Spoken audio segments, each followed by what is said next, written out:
Welcome to Black Girl Ventures. For those who don't know who Black Girl Ventures is, Black Girl Ventures is an ecosystem of Black and brown women identifying founders, creating access to capital, social and financial capital, and together with the support of its allies. So we're really excited about today's topic. We're going to be diving in, talking about business credit with Sheffie Robinson. So a little bit about Sheffie. Sheffie is a serial entrepreneur and I heard something. Okay. And a software engineer with a specialty in open source products like WordPress and Drupal. She's currently the founder of Shamrock, a website and business management suite. She has over 20 years of experience in technology development and over 15 years of experience in retail sales and project management. In addition to her business, she regularly mentors startups on product development, branding, project management to help them stay lean as they build a business, which is so important.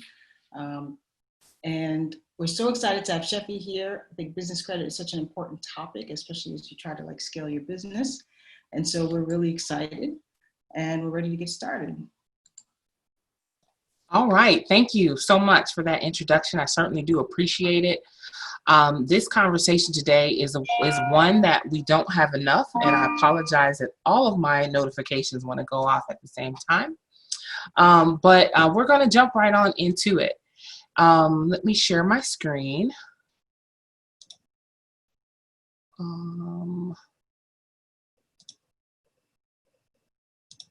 Oops, I clicked the wrong button here. All right, can everyone see the presentation? Oops. All right, so today we're going to talk about the chess game of credit. And the reason why I call it a chess game is because just like in chess, you have to plan each move so your next move makes sense. It's the same way for credit. First and foremost, let's start with some disclaimers because I want to make sure everyone realizes what we're actually talking about here. This is not credit counseling.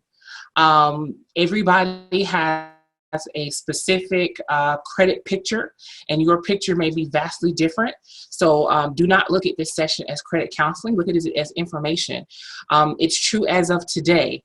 The credit system can change drastically over time. So don't take what I have as the Bible today, and then 2-3 months from now you're like, I lied. Nope, it's true as of today. We're not talking about credit repair of any sort. That's not something we'll talk about at all. Again, your credit file is unique, so your unique situation may differ in a couple of things, but this is still beneficial information for you to know because you need to know how these scoring systems work. COVID-19 can and may change things in the credit scheme. It makes companies, banks and things a little more conservative. So keep those things in mind and always follow up with your own additional research. What we're going to talk about here today comes from actually going through this process myself as well as my research. But again, my credit file had specific needs. So when you go to do your research, keep that in mind as well. We've talked about me enough. I mean, pretty much I'm just a regular person, just like you guys. I've been in the business for a while, but I've had my struggles too. I am a survivor of bad credit. So, if you have credit issues, it's not the end of the world. And I'm going to, tell you kind of how the system works. So when you go into looking at your own credit files, you can say, okay, these are the things I need to look for. So this is extremely important to understand credit is because we are 10 times less wealthy than our white counterparts. And that's just as Black people, period. As Black women, we're even far less than that. But, I know when I was growing up, my mom always told me, stay away from credit cards, never do anything with credit. The only thing you get with credit was a mortgage. But that was the 70s and the 80s. In 2020, totally different. You need credit. You do, but you have to understand it. The credit inequality just increases the wealth gap that we have as Black people because we don't know how to leverage debt. There's the difference between getting in debt and leveraging debt. And that's the thing a lot of folks don't understand. So hopefully coming from this conversation, you will. As you have questions, please just drop them in the chat. When we get to the Q&A session, we'll get there, but I don't want you to forget your question. So make sure you just go ahead and drop it in anyway. So these are the credit reporting agencies that have files on you and companies that you want to take a look at all times. You want to know what all credit reporting agencies know about you at all times. I'm sure everybody's familiar with Experian, TransUnion, and Equifax, but not as many people are familiar with Innovis. There aren't a whole lot of banks that use Innovis, but there are some smaller banks that do. You still want to know what's on that file just in case that file is incorrect. So keep all of these 3-4 companies in mind to make sure that you refer back to and get your reports at all times. As an aside, check systems, get them too. Check Systems now has a scoring system just like credit reporting agencies.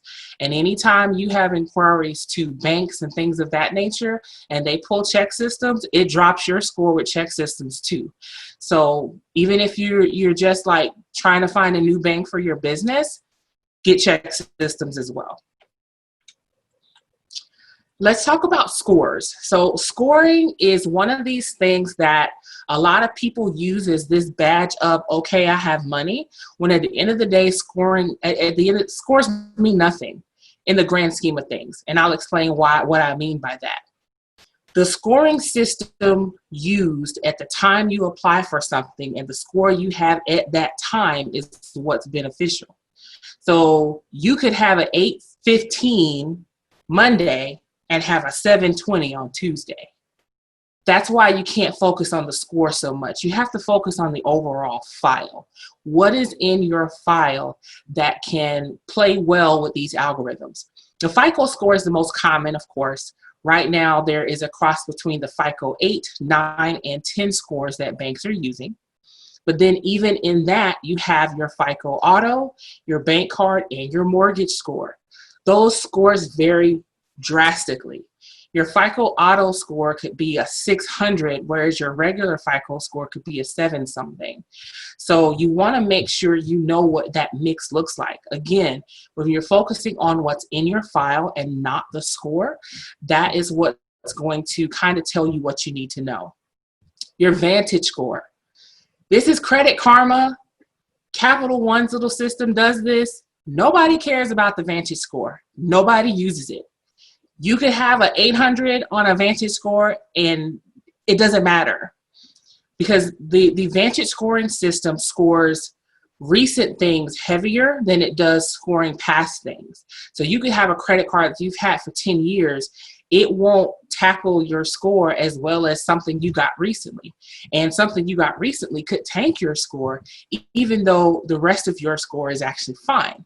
So don't get trapped in the Vantage score that you see on Credit Karma. Again, look at what's on your actual file. When you're looking at certain banks, they also have internal scoring systems. So while they may send you a letter that says, oh, well, your credit score when you applied was, a 670 and you had too many inquiries, at the end of the day, most places are going to give you what you want for a 680 or so. So a 670 isn't a deal breaker. But what happens is their internal scoring system flagged you as well. So it's not about the score. Again, not about the score. It's about your file. FICO has released three new scoring systems, which is the Ultra FICO and the FICO 10, which will become the standard probably around the end of this year. The Ultra FICO is something they're using to help folks who don't have credit cards or who have very new credit files. It's kind of where people are like using rent and utilities and things of that nature to do your credit filing system. So be on the lookout for those too, because those will be a whole new set of scores. The algorithm for scoring on a credit card or a loan, a personal loan versus a mortgage loan can vary very differently. So again, don't get trapped into what your score is, because I've seen people with 815 scores still get declined. Trust me, it happens. So this is how your score is calculated. and this is pretty general across all scoring systems. Of course, the biggest is going to be your payment history. So as long as you're paying things on time, you should be good to go. Your amount owed, it says it's 30%, but your amount owed, to me, from what I've seen just in dealing with certain banks, they care about that a lot more than payment history. And that's from the internal scoring models. Now, your score itself may not rank that higher, but internal scoring models absolutely do. Then you have your new credit and credit mix at 10%, and then the length of your credit history at 15. And let's talk about each of those so you can understand kind of what you're looking at. So the scoring system is pretty accurate for this across all scoring models. You're going to have your highest interest rates if you're below a 580. That doesn't mean you can't get credit. That doesn't mean, you know, you can't climb out of that. That just means you're going to have your highest interest rates. You're going to have the first premier banks coming after you to get a 36% credit card. And if you try to buy a car, you know, you're going to be up there. When you get above a 740 to even the 850, which is the top, doesn't vary that much. Just because when you get into the over 800s, a lot of times they check income anyway, because they think, oh, well, if we're going to give this person $100,000 in credit, they have to have the income to back that up. So as long as you can get above a 740, you're actually pretty good. There's just not a whole lot of variance there. Even in all scoring models, in all scoring sets here, you can still get credit. You just may have additional restrictions that are put on you for that. So with payment history, a payment history will not kill you. A missed payment will not kill your score. If you miss a payment, you know, my husband literally has done this where he just forgot to pay. And it didn't affect his score at all. However, it does have a blemish on his report. So when he went to apply for something, they were like, oh, well, you have a history of late payments. And he's like, what do you mean a history? It was one late payment. And it was just because I forgot. His score was still fine, but they looked at his file. Again, don't get trapped in the score, look at the file. So he has to go through a whole bunch of rigmarole to get Citibank to take that one little thing off. He's had a perfect history for 20 years and just, I don't know what he was doing. But if you have to miss a payment, it's okay to miss it, but just be aware of the implications that can have on your credit file. For your amount of debt, a lot of people use the term debt to income ratio. That's not something typically seen in credit, in a credit situation where like a card.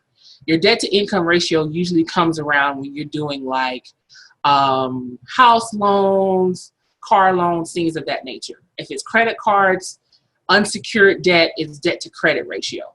They're looking at how much you owe on all your accounts, the amount owed on different types of accounts, that being retail versus a personal loan versus a credit card.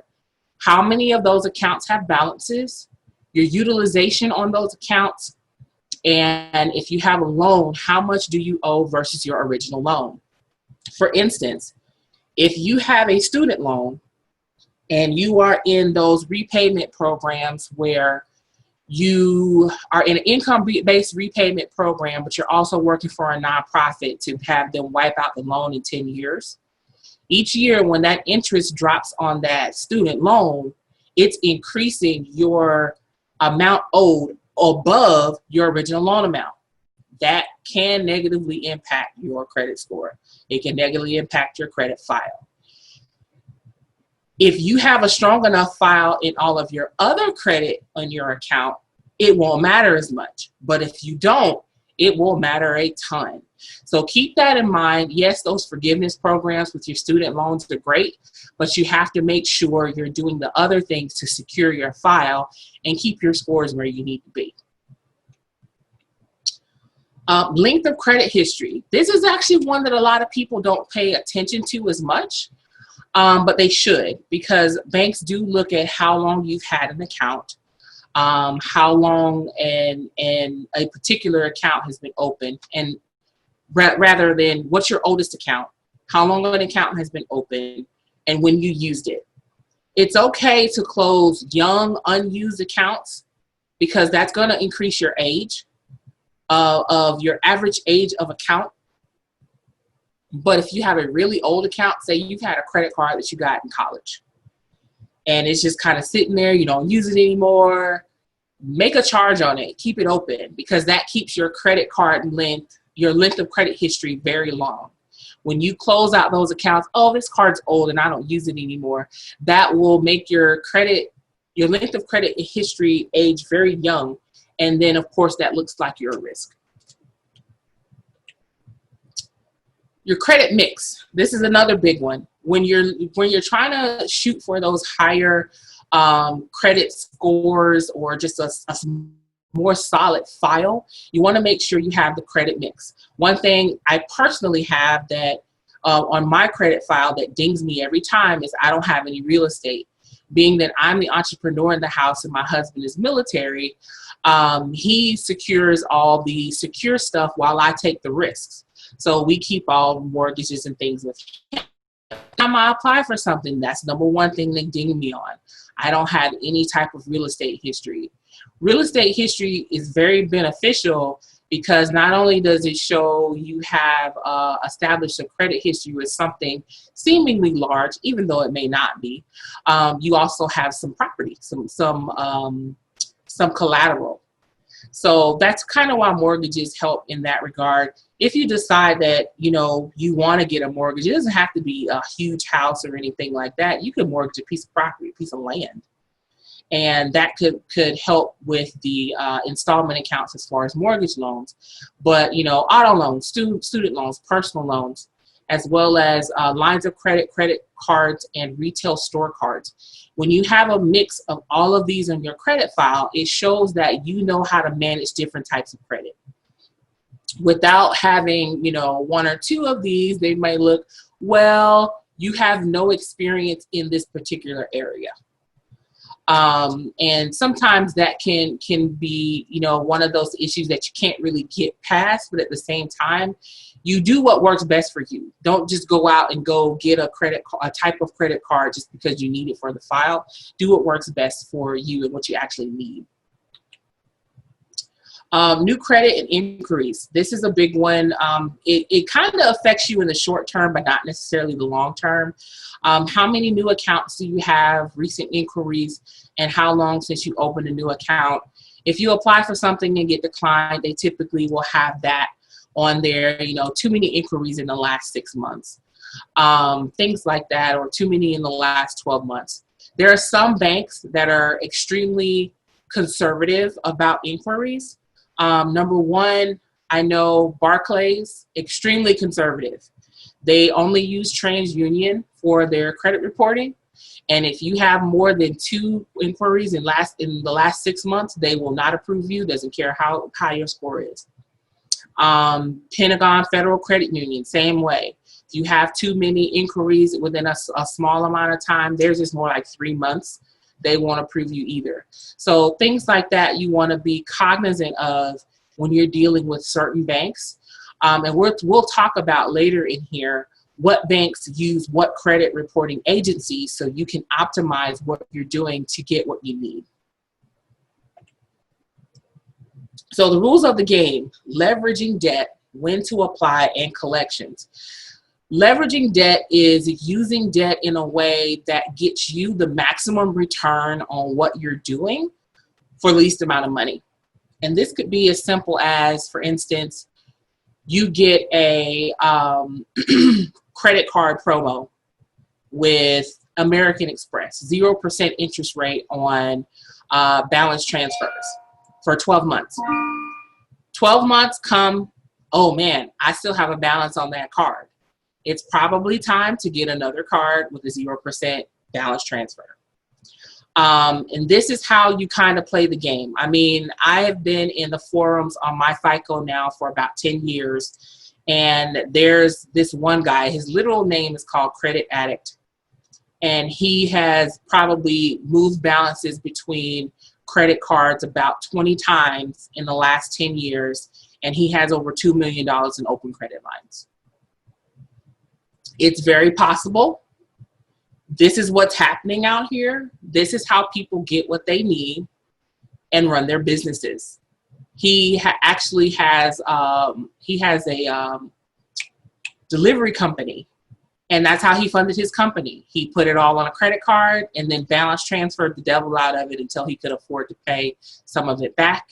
And then he did it again, over and over again, until he grew his company, not a single investor. So, you know, when you're trying to leverage debt, you want to make sure you're keeping your balances at 5 to 10%. A lot of people think, oh, no, you're supposed to pay your balances off in full every month. Yes and no. You don't want to have all of your cards carrying balances every month.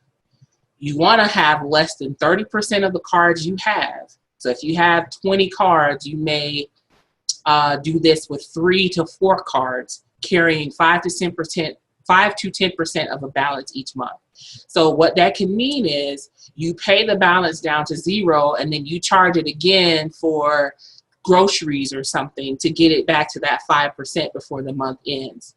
If you have other cards that you aren't using, every 6 months, make a minor purchase. You have some banks like Synchrony Bank who will, if you don't make a charge in over a year, they will just cancel your card. They won't send you a letter or anything. They're just going to cancel it.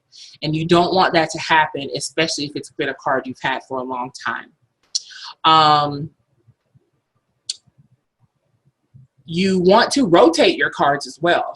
If you have a daily driver that has great reward points, you may use that one for a good 3 months and then decide, okay, I'm going to transfer to this other card that has, you know, I get 5% back or 4% back on groceries for the next 3 months. And it's summertime, the kids are home. You want to plan your actual expenditures on your credit cards out just like that. Discover Card has an amazing program where each quarter they change what they give you 5% cash back on. And I rotate that card every time. Okay, this month is 5% Amazon. All right, all Amazon purchases are going on this card for this month. And that is helping to build cash back and rewards and things of that nature to the point where now you are actually paying less for your items than you paid. So, you know, you may buy something for $100, you actually only paid $95. So that's where your credit promos come in.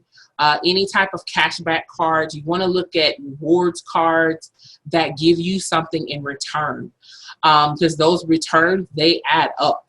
I've worked for, in the past for this landscape company, and this guy paid the mortgage for his house, the all the trucks in his fleet, everything, loans and everything on his credit card every month without fail. He would put maybe $300,000 on his black card every month. And at the end of the year, he would take his family on a vacation on points, because he would have spent the entire year using the credit card for everything. If you can you can leverage your debt by using your credit card to keep you having cash flow, so that if you do need to balance some debt, you still have the cash. Cash is king. It's always going to be king, but you have to know how to leverage the debt to help you keep cash. For my company, all of our SaaS products that we use, all of anything we have to pay for, it goes on a credit card, period. The only thing comes out of the account is when I'm paying the credit cards and payroll, because that allows me to not only build a credit file for my business, it also allows me to keep cash. So just in case I need to float a balance, which during COVID, many people had to float balances on their credit cards, I still had the cash to run my business. Oh, and I just started about this. So when you have to float higher balances on your cards, you want to stay below 50%. Staying below 50% helps you still kind of keep your scores intact. Below 30% is optimal, but below 50% is still a comfortable place to be. If you need to go above 50%, it is what it is. Sometimes you do have to float higher than that, especially when we're growing businesses, especially when we don't necessarily have immediate capital that we can always tap into. Yes, I've floated 95% on a card before. Absolutely. When I first opened my office in Atlanta, I put $150,000 on credit cards to open that office. I ended up closing it. It was a bad deal, but at the end of the day, I had the capital I needed to move. And I've just, paid that down over the years, and I'm okay now. But in the beginning, when I needed that capital, absolutely, I went up to 95%. I surely did. And sometimes you might have to. But when you get to that sweet spot where you're bringing in the revenue and you're driving the sales for your company, staying below 50% is where you want to be. Now, that is if you've used any personal cards to drive your business. There are some credit cards out there that do report to personal and business credit. And here they are. Capital One. The Capital One Spark program absolutely reports to both your business credit and your personal credit. So keep that in mind when you're applying for business credit cards. Of course, business credit cards use your personal credit to give you credit, but you want to make sure as much as possible that they don't report. Another one, TD Bank. TD Bank's business cards do report to personal. For the most part, your typical business credit card only reports to personal when you default. And if you can keep from defaulting and somehow call the creditor and ask for different terms, which is possible, because if you have not, if you ask not, you have not. I'm saying that wrong, but you get what I'm saying. At the end of the day, you want something that doesn't necessarily report to personal, but if it has to, you just want to make sure you're monitoring, again, how that affects your personal credit profile. When to apply. First and foremost, applying for credit is a plan. It's something you sit down with a Google sheet and go over, okay, if I'm looking for capital for my business, how much do I need? What's the minimum amount I need right now to get by? And what credit card is going to maximize that for me? So first, you need to know your scores. You can start with annual credit report to get what's on your file, but you want to know what your FICO scores are for that particular time. Best place to go, myfico.com, of course.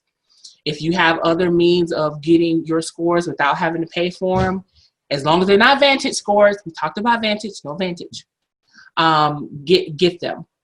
You want to know what credit reporting agency is being used.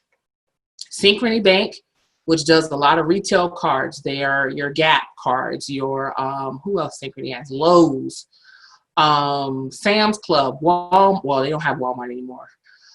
Those companies. Synchrony uses TransUnion almost 100% of the time. The Ebates card is the only card they have, to my current knowledge, that uses other than TransUnion. The Ebates card uses TransUnion and Equifax. Wells Fargo, almost 90% Equifax. Navy Federal Credit Union. Their credit cards are typically TransUnion. Loans are typically Equifax. And this information is readily available out there. Citibank uses a combination of Experian and Equifax. Then you have some of your credit unions like Pentagon Federal, Delta Community out of Atlanta, Equifax. Typically, depending on where that bank is located, can give you an inclination of what they're using. If they're in the northeast, it's probably going to be a combination of Experian and TransUnion. If they're in the southeast, it's going to typically be Equifax and TransUnion. If they're out west, it's typically going to be Experian. However, you want to research this stuff first. So you want to look at, okay, well, I have a card with Bank of America, which is Experian and Equifax typically. And I want to do, additional business with them. Let me see what they do. This stuff is Googleable. Like, you can Google it, and there are entire databases out there created that will tell you exactly who is choosing what credit reporting agency, because you want to use the one agency report that has the highest scores for you, and know why you applied. You want to have a clear purpose in mind. Don't just apply for a card because it sounds good. You know, is it reward points that you're getting? When I applied for my Old Navy card years ago, I had a family. And it's like, okay, well, I can't afford to shop at Gap anymore for these children. They're getting on my nerves and they're outgrowing everything. So what can I do? Old Navy. My rewards, they add up, because every time I'm spending about $600 each time, but I also have $150 in rewards. And then there are coupons and stuff that come along for card holders. You know, if you're trying to get an APR reduction from a card you've had for a while, and you have a balance on that card, you can open a new card and then transfer that balance, and that be the purpose you open that card. So have a clear plan in mind before you just go applying for credit. So here's two banks that are good for retail accounts.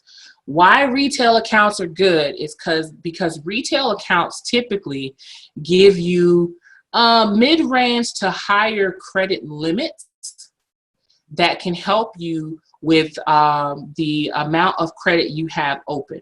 So for instance, say your credit file, you have 5 cards and you are over like 35% utilization. A credit card from At Home for $1,000 or $2,000, or maybe even, you know, less than that, can make that 35% now down to maybe 32% or even under 30, which could help get you a quick boost.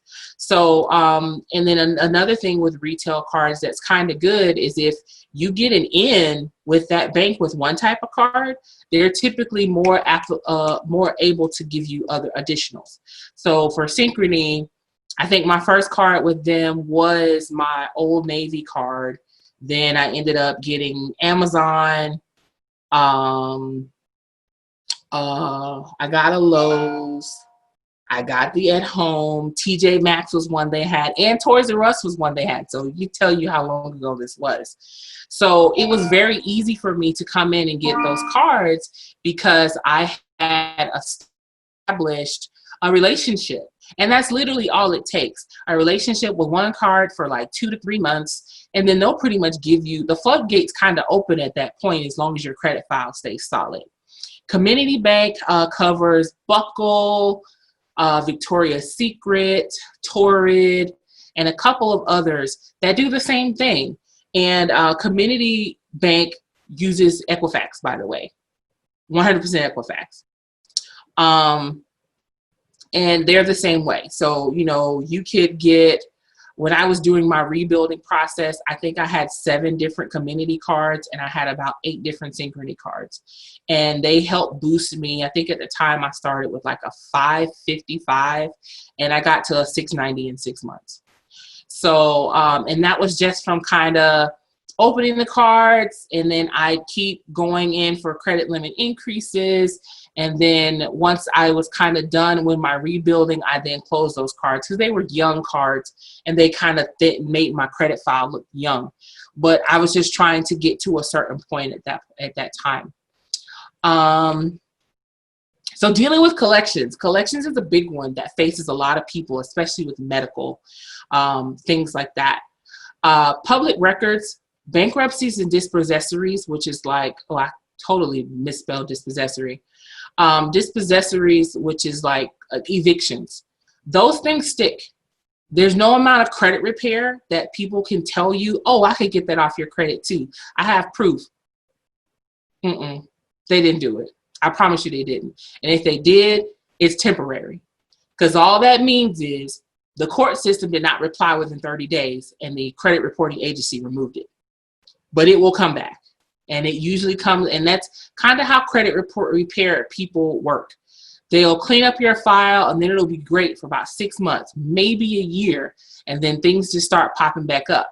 Additionally, habits haven't changed. So if you got into a situation where you ruined your credit, if your habits haven't changed, it's going to happen again.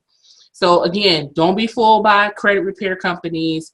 If you owe anything on a public record, just pay it off and give it time. Sometimes you can talk to certain court systems and ask for a removal. It is not guaranteed, but again, you have not because you asked not. Medical things typically happen a lot of times just because insurance wasn't filed.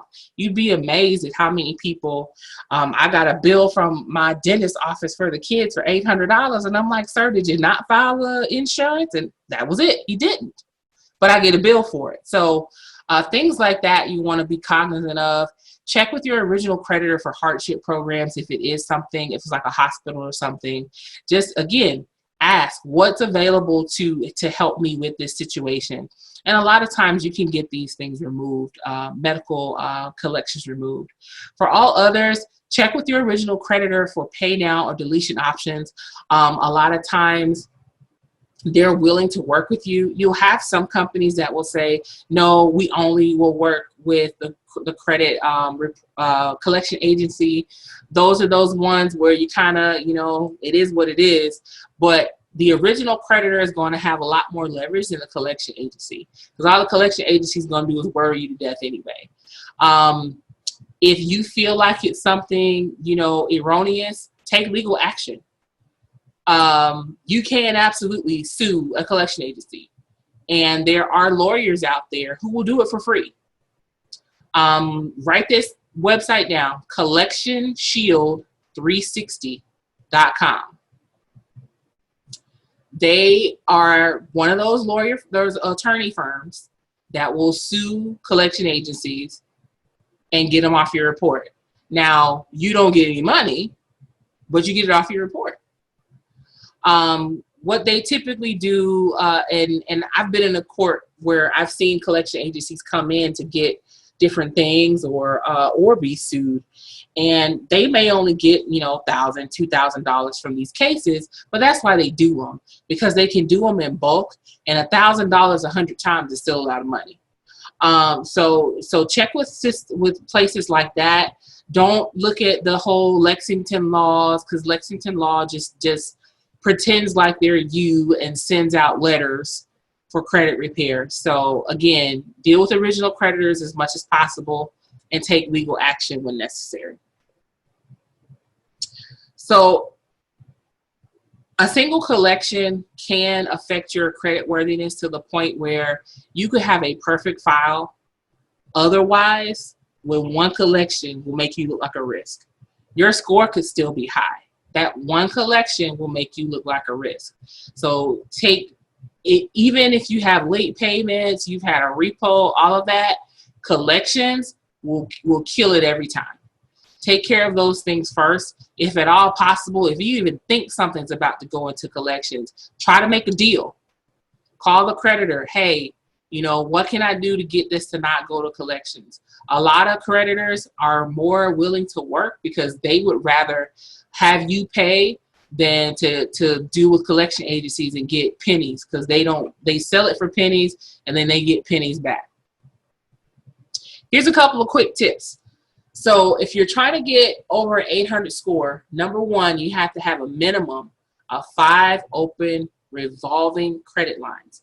That's not necessarily store cards. That's 5 Visa, MasterCard, major credit cards. And you need to have a minimum of $100,000 in open revolving credit. Once you get to over $100,000, that's when you can hit that sweet spot over 800. That's if you're reaching for 800. Again, 740 and higher, you're still going to get what you need. If you miss a payment, always ask your creditor for a good faith removal. A lot of times creditors will not even send it to your credit report for 30 days after, tell you a whole 30 days late. But if that happens, ask them for a good faith removal. Sometimes they'll say, okay, you have to talk to such and such department, or you have to send a letter. Girl, send that letter. Send it. Because again, you have not because you ask not. When I was going through my rebuild, I I was pregnant at the time, and I had just lost my job. My car got repoed. I owed $8,000 on that car. They sold the car and left me on another $5,000. I called Capital One, like, look, what can you do for a sister? They said, oh, pay us $900 and we'll make it good. $900 from $5,000. I have that check in the mail today. Again, you have not because you ask not. A lot of creditors are willing to work with folks, but if you just be like, well, I ain't paying them, and let it go, they didn't worry about you either. Research your data points. If you, again, and I'm going to put the link up here too, myfico.com forum has multiple forum posts on data points for different banks. For instance, there's one there for Navy Federal. Every quarter, Navy Federal does what's called an account review. It's at the beginning of each quarter, January, April, July, October. Every quarter, they are looking at your accounts to see if they're going to increase your rates or increase your credit lines. What a lot of people do is if they're trying to get more with Navy Fed, they'll pay down a bunch of debt right before account review so that their scores bounce and then they can get more. Things like that, again, chess game. And you have to be very meticulous about it. You have to be very studied and planned. There's also a data points thread for Discover Card. About 5 years ago, Discover Card launched a secured card that was specifically designed for people with bad credit. But what they were doing is they would decline you for having bad credit. And it's like, wait a minute, you produced this card for people with bad credit, but you ding people for having it. The fallout was so explosive from the MyFICO community, which is like millions of people, that they went back and changed the policies, contacted everybody, and issued cards. There's power in numbers, and being connected into this particular community will teach you so much about the credit game and how to leverage debt, because there are plenty of business owners on those forums doing the exact same thing. So these are the two links: ficoforums.myfico.com. The best resource for anything immediate, like new credit cards coming out. They're going to have information and data points there, so you can see, okay, this person had a bankruptcy and they were still able to get this card. Their bankruptcy was discharged for at least a year. Well, mine is only 6 months. I probably shouldn't take that chance, because this allows you to look at what the data points are so you can go into a situation knowing you're going to be approved. Don't just, well, let me try and see. No. Plan it. Look at the information about the card. Look at the information about the bank. Then you make your next move. Check your file. Annualcreditreport.com. You get a free one every year. Take that free one every year. If you can do any of the Credit Karma is really good about seeing what's on your file, even though their scores are trash. But seeing what has changed on your file is a great resource, and they update weekly, so you can see week to week what has happened on your file. I mean, I've caught like one of my cards being closed because I hadn't used it. It was my TJ Maxx card because I just don't shop there anymore. But things like that, because you want to know what's going on in your credit file, but you don't necessarily have to do credit monitoring to do that. Credit Karma serves its purpose in that regard. But when you want to get like extreme detail, annualcreditreport.com for sure. So here's a couple of don'ts. Again, don't get caught up in scores. Your scores can change daily. A lot of people think, well, your scores change every 30 days. No, it can change daily because it depends on when your creditor reports. I know I have a couple of creditors that report at the beginning of the month, a few that report in the middle, a few that report at the end. It's whenever they report, which is typically anywhere from 2 to 3 days after your billing cycle closes. Another thing about billing cycles that I didn't have in here, but it comes to mind right now. Once your billing cycle closes, if you make a payment on your card, even though it hasn't showed up on your credit report yet, it doesn't matter what you just paid. What is on that bill is what's going to be on your report. So, you know, a lot of people are like, oh, well, this card paid, I only owe $30 or $300 or whatever. Let me just go ahead and pay it before it hits my report. Nope, you already missed the mark. Save that money till next time. Don't limit all of your debt each month. You can't build a history without showing some risk. You have to be able to, on your credit report, show a little bit of risk and the payoff that came with that. So every now and again, you know, you may float a balance a couple of months and then you just suddenly, bam, pay it off. They want to see that you can juggle through different things in your life. So especially now with COVID going on, a lot of creditors have become very conservative in doing things. So they're slashing limits. If you aren't using it, honey, you don't need it, because, you know, we're not trying to deal with you if you lose your job. And that's what it boils down to. So, you know, you want to show them that you can handle it so they don't do that. But for other creditors, they just might. Don't use credit repair companies. They are temporary, and they do exactly what you could do yourself. There are many resources out there for the letters that you can send. And at the end of the day, there's not anything fancy you need to put in these letters. If you have to do letters to creditors, just say, look, life happened. You may, you know, explain what happened. This is what I would like to do. Can you help me? There's no specific format you have to do. You know, if you have a hardship, talk about the hardship. If you have something else going on, just be upfront and honest. Hey, you know, I was a student in school. I was dumb and I made some silly decisions, but, you know, I'm older now. I've learned a lot. Can you have a little, please? You'd be amazed. You don't need a credit repair company to do that. You can do it yourself. Yes, it takes a little bit of time and effort, but hey, here you go. Letterstream.com. That is a mailing service that can mail certified letters anywhere you need to go without you going to a post office. All you have to do is have the letter in a PDF format, know the address where you're sending it to. I think I did it for like 60 letters. It cost me about $40, and I got a whole lot of stuff off my credit report just in sending letters. And I did it all myself.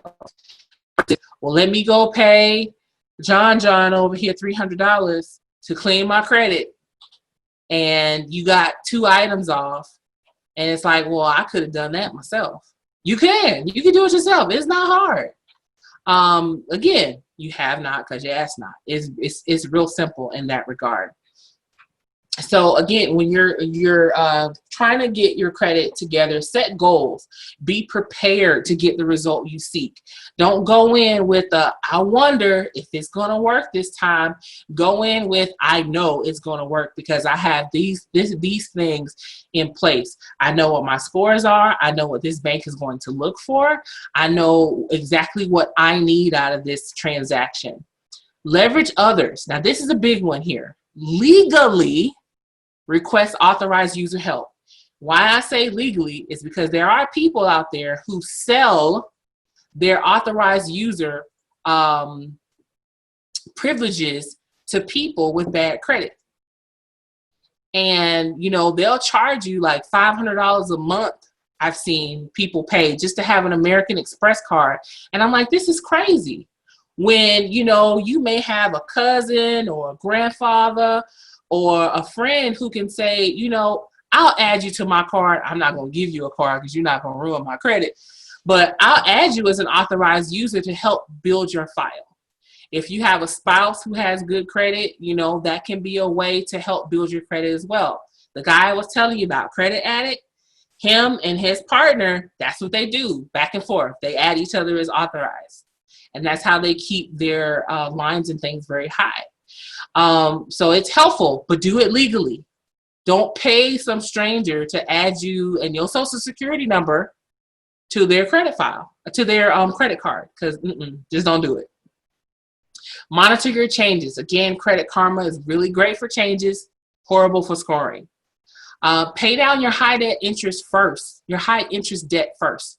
So if you have a card, say that's at a 16% interest rate, and this can kind of come into play with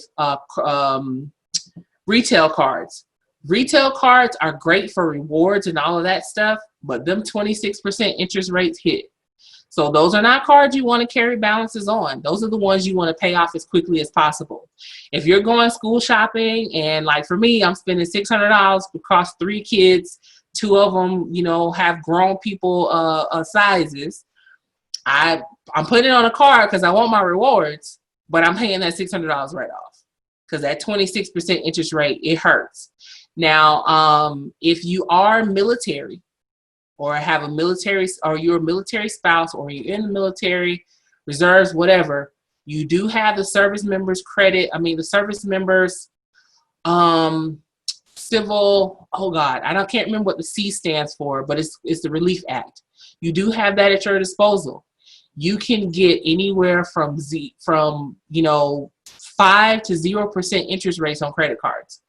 And a lot of times, depending on when you went into the service or when your spouse went into the service, that creditor will go back and pay you any interest, any fees you have paid on that account through that time. Trust me, I got a $6,000 check in the mail from Synchrony Bank.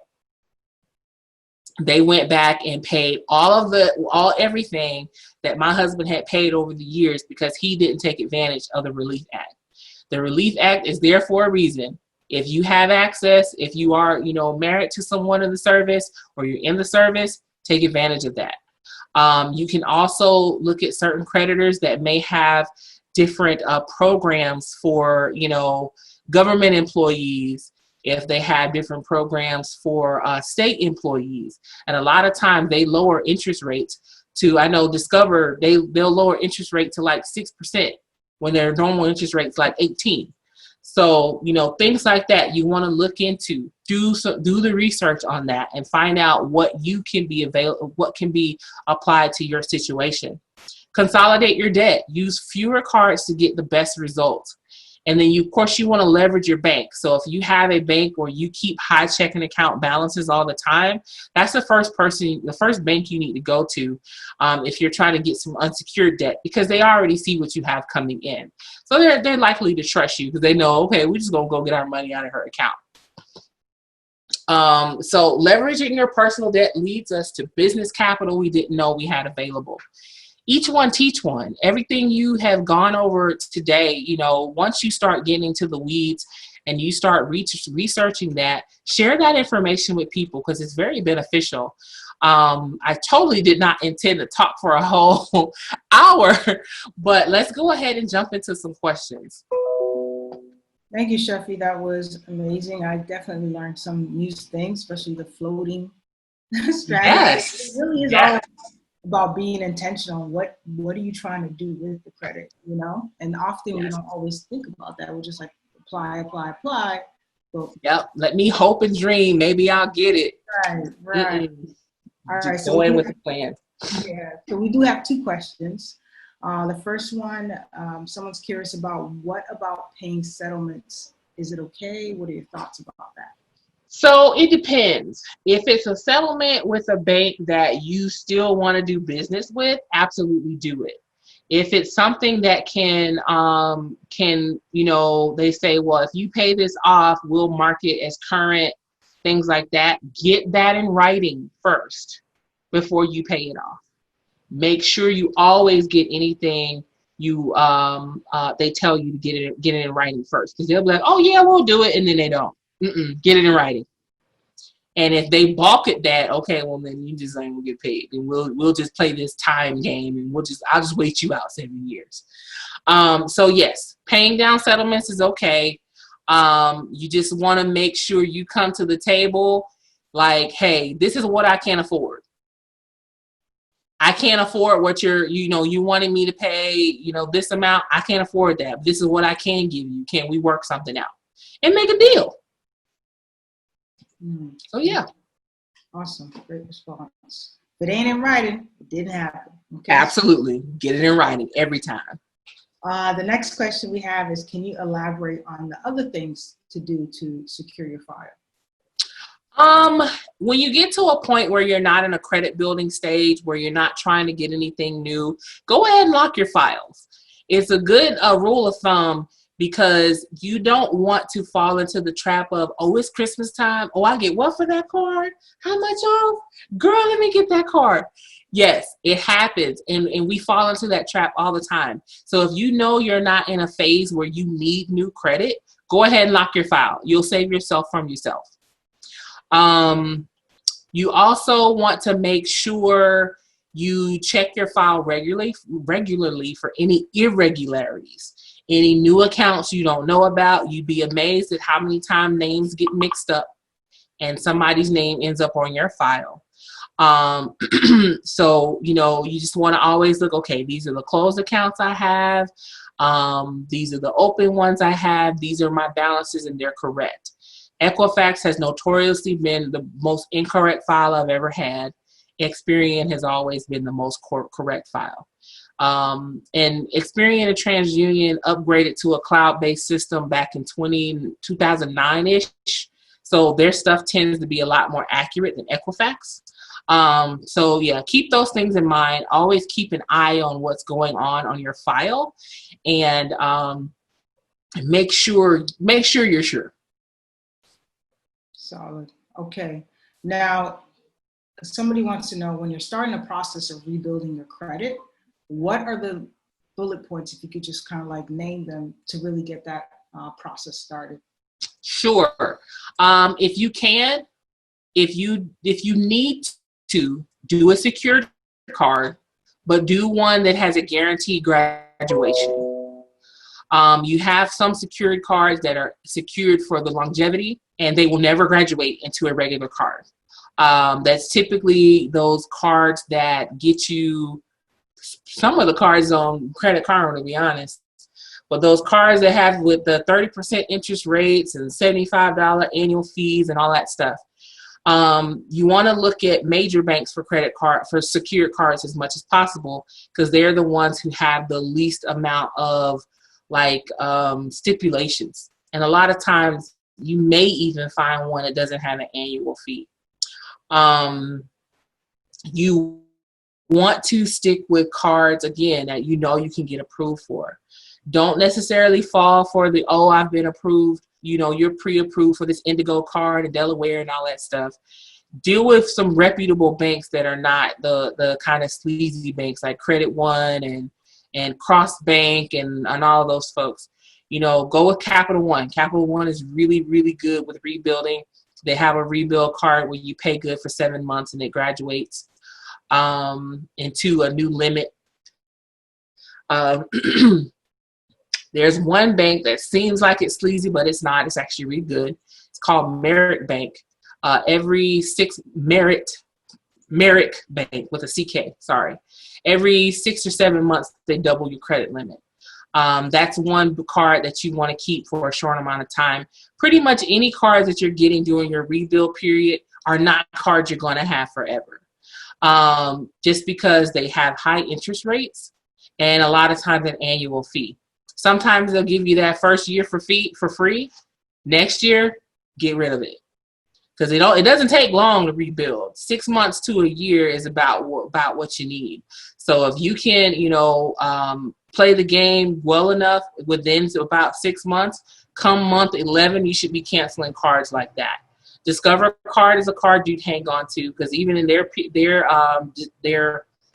secured card, 7 months and it graduates.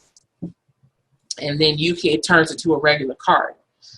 Them and Capital One will also change the type of card you have into something else so that you can take advantage of the cards that are for excellent credit folks too. So again, stick with cards are going to transition into that. Don't get anything that's higher than a 30% interest rate. I wouldn't even go that high if you can manage, but depending on where your credit file is, you might. But like the first premieres with the 36%, don't do it. Don't even do it. Don't bother. You'll just end up paying more money over time. And if you can find some of those rebuild cards that actually offer rewards, go for them. So that's, if you do a secure card, go with a reputable big bank. If you have to do any of those other cards, no interest rate higher than about 30%, and you want to get rid of that card soon. So use it, to get the benefit of having an additional card on your file. You may even request a credit limit increase at some point within that year. By the time that year comes, it's time to get rid of that card. Don't get any new collections. You'd be amazed that people will stop paying Comcast in the middle of a rebuild. You don't have to do like bankruptcies. I wouldn't do bankruptcies if you don't have any real property, to be honest. If you don't have a mortgage, you're about to lose your house or something, don't do it. You can rebuild in a year and not have that blemish on your report. Definitely take advantage of authorized user if you have somebody willing to add you to their card, but don't take the card. Never take the card. Because you don't want them to be like, well, you ran up my card and now this, and it's like, but you said I couldn't. Don't do it. Don't even. Not for you to use it. Right. just add your file a little bit. All right. I know we're a little bit over time. I did have one last question. Now, is there any situation where it doesn't make sense to pay off a collection? Or is it that you pay off a collection? If there's no real benefit. So if you're in a rebuild, you have bad credit, and they're telling you, well, they're not willing to work with you on a settlement, and they're not willing to settle for deletion. Time heals all wounds. It only stays on there for 7 years anyway. You can dispute it. And you can also, sue them to, make sure they provide additional information to validate. So if they're not willing to work with you, don't be willing to work with them. Because at the end of the day, a collection agency's job is to get as much money as possible. They may have bought that charge from that company for 5 cents on the dollar, but they're going to charge you 95 cents on the dollar. So, okay, how about we do 10 cents on the dollar? I can give you that. And you're going to take it off my report. If they can't do it, nah. Because at that point, you're using available cash with little return. Yeah. You're just, clearing. It'll still be on your report. It'll just show paid, which doesn't make a whole lot of difference because the scoring system is going to score them. You may get a couple of points additional for having it be paid. It's still not going to make a big difference. Mm. So at the end of the day, don't let them intimidate you, Right. Because you really have the upper hand at this point. So yep. Because it's like, hey, I'm willing to work with you. Can you work with me? Well, no, we won't. All right, bye.